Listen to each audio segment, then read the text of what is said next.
gara na samu wallahi ta gaya ni yayi mun alƙawarin kayan sallah kala lalle ni ma in shafa miki wallahi da zaka nake gaya miki ya ce zai mun kayan sallah kala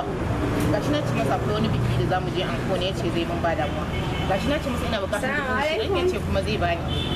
bari kai wa alaikum salam a'a Hafsa na'am kin da yar halak ai wanda na samu kin san shore da yake to ina Abdul ke aje Abdul a gefe wannan gashi nan dai har ke jin shi kamar irin kin gane ai ba sai na faɗi dan Allah ka wata na sai in ga miki kade yana da sakin hannu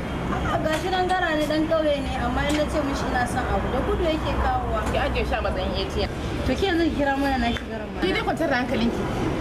yanzu na gama waya da shi akan cewa zai karu so zuwa na kira shi ya zo ya ga kawaye duka dai ni dai yanzu na zo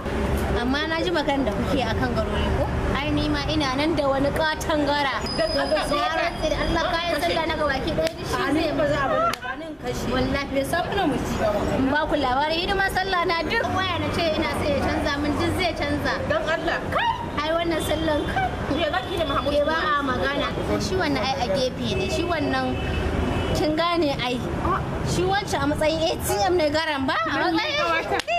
wannan sallan kin san farin cikin da nake yi Allah kin san irin gurin hutawa da nake so mu je da wannan gara ke dai bari kawai kin zama dan halaka ya kira ni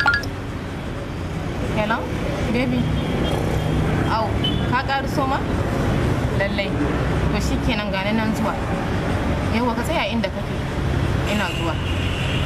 iya kawara ka ji muguwa ada baby ke da ba ki gara ai suna da nake saka masa sun fi dare saboda in wanki gara ta kira mana shi muga gara to shikenan ka faɗa muku ta kwantar da ya muguwa ina zuwa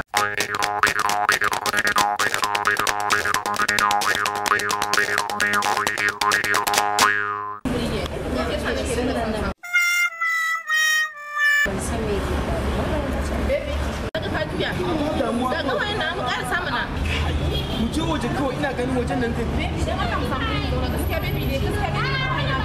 kawai mu je waje kawai ba na kuta ba bane kuwa baby mu je mana wani ba na kuta ba ne kin san shi ne wannan shi ne shi ne garan da nake ta jujjuyawa ne ka juyo